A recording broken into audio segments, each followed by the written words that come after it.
Welcome back to my YouTube channel guys. আশা করি সবাই ভালো আছেন। তো এটা হচ্ছে আমার জিক্সার মোনোটোন বাইকের ক্লাস প্লেট ফুটা করার দৃশ্য। তো এই বিষয়ে আমার অনেক বিস্তারিত একটা ভিডিও আছে প্রায় 20 মিনিটের, তো আপনারা অবশ্যই ভিডিওটা দেখবেন।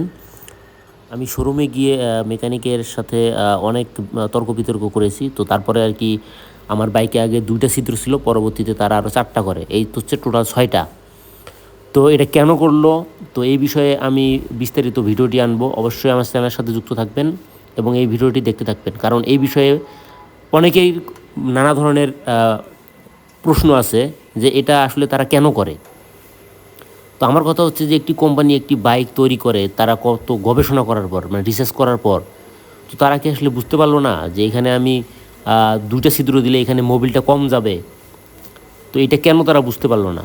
আর জিক্সারের যে নেক্সট যে ভার্সনটা নিয়ে নিয়ে এসেছে, তো ওটার মধ্যেও ওরা ওই 2টা ছিদ্রে রাখলো, তাহলে তো ওখানে ওরা অবশ্যই 6টা ছিদ্র করে দিতে পারতো।